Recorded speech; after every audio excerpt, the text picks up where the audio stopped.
That was Sharky, or Sharks, or whatever you want to call him, the Sharkinator, the coach of Atletico. My name's Matt Smith, otherwise known as Sharks, and I guess this is like my video application for the 2021 SPL season, I guess. We'll start with the big one, why do I want to do it? There's a couple reasons for that.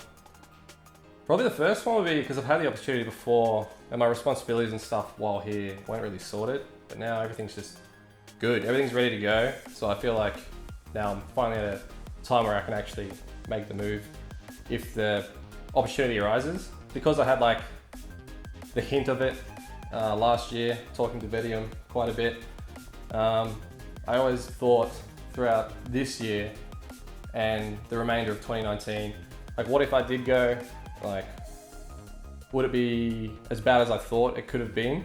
So I don't really want to have that opportunity go away again, if that makes sense. Then the third reason would be, it just makes sense because I did 2018, we did Oceania, then 2019 was the trial period that I didn't take. This year we did NA, SCC, like on and off. So it's always just been like a build up, and I feel like the next step makes sense just to go to SPL, if that makes sense. This is the one where I kind of differentiate from other like Australian coaches. I don't know too much about like the EU guys and the NA guys, but I started playing Smite mid 2013, and I thought the Australian pros, when we finally got our server, like it was just a joke kind of thing. Like I remember there's a comment on Reddit where I got downvoted pretty hard, but I thought it was all just too much of a pipe dream, if that makes sense. Like what are these guys doing? They're wasting their time.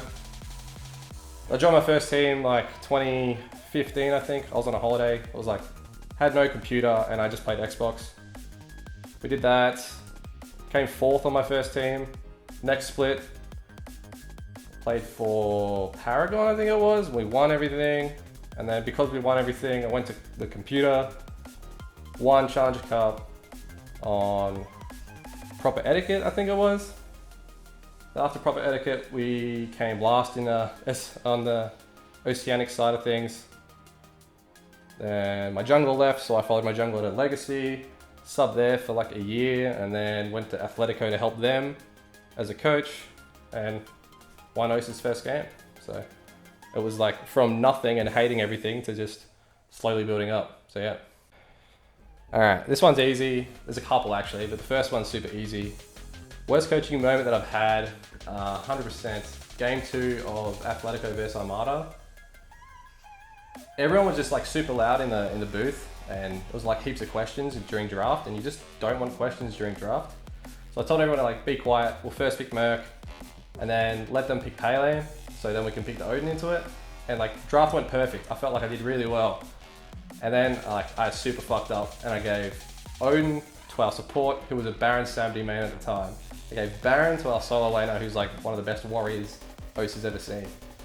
And like the draft was perfect, but I just too stubborn because everyone was playing Baron solo, and I was just like, if they're doing it, we're gonna do it.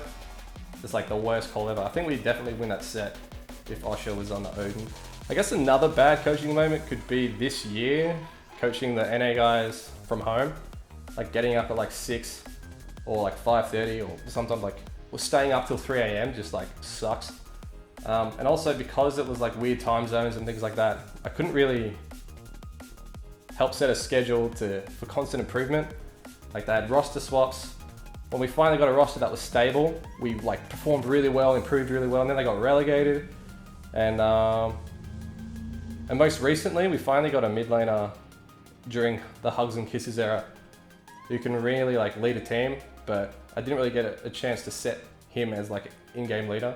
That whole team didn't really have like a shot caller, and I could have pushed for a way for them to shot call, I feel, and they could have had heaps of success, as we see in the open circuit team winning everything in the playoffs. That team could have been anyone, and I feel like if I really pushed Priv to be like a leading voice in that team, like a RGL shot caller, whatever you want to call it, they probably could have pulled it off, you know? Really big, best coaching moment, because it's all the little things that add up to make a big improvement, if that makes sense.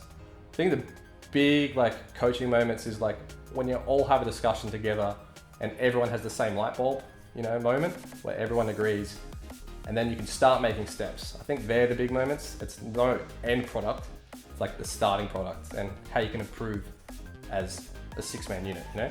I don't really want to go in there and just be like, oh, this guy knows so much about Smite and all he thinks about and does is Smite. I just want to be there to help 5 other people improve as a whole, whether it be through the game, through like cohesiveness. Like coaching in Smite, it's not like League or CSGO or anything like that. There's no math, there's no crazy strategy that you can bring in. It's more like a conversation starting and how you can help 5 people all have the same idea and really push through the same identity and goals, if that makes sense. Or like what makes a good Smite coach to me. This is kind of good because I feel like I've had a lot of experiences with bad coaches, if that makes sense. A lot of coaches that helped the Oceanic scene in like 2015, 16 era, they were the kings of recap, right? So we'd play a game and they'd just tell us everything that happened in the game at what time. I'm like, cool, but there was no way to fix it. I think a coach is really, or should be really good at ignoring all the fuzz and all the noise of the game and just really identifying key factors per game and just driving that home. That makes sense. I think that's something that I'm really good at. If you lose a game because of red invades, obviously next game I'm going to talk about red invades, but if you lose a game because of a sieging issue and everyone's blaming the ADC for having a shit build, it's just this, we're just going to look at sieging. Like math in Smite just it does make sense. It's something that has to be looked at, but it's not the core factor. The core factor of Smite coaching to me is just making 5 people work together. And that's something that I feel like I really excel at. Before we turn the camera off, just a couple people have decided to vouch for me. Number 1, Kermi, obviously the jungler and the person I probably worked with the most on Ohei/Hugs and Kisses. Second one would be the Sonnet. He was on Ohei, got relegated, jumped ship, I understand, but Leo, like one of my favorite people to coach because everything I said just stuck with him, even if it was like tiny. Third one, Oceans. I feel like I could talk to Oceans like hours on end about Smite. He's just someone who just like really enjoys the conversational side of thinking about the game. Fourth one is Vedium, like the star power of, you know, the references. Vedium was someone I talked to super early in 2019 going into that SPL season. Pretty upset we didn't get to work together any more than what we did. Like I feel like we clicked pretty well for like 4 weeks that we talked. That sounds really short. And then the 5th one is Boy Shank. I think Shank has potential to be like the best support if the region didn't die, obviously. I feel like he's had a similar like career path to me, but somehow we got entangled in while we were both improving. And even now when he doesn't even play, he's just still crazy good, like just mechanically and shot calling ability. Yeah, so they're my 5 references, I guess. Feel free to reach out on Twitter or Discord. Yeah, thanks for taking interest in my 2021 season.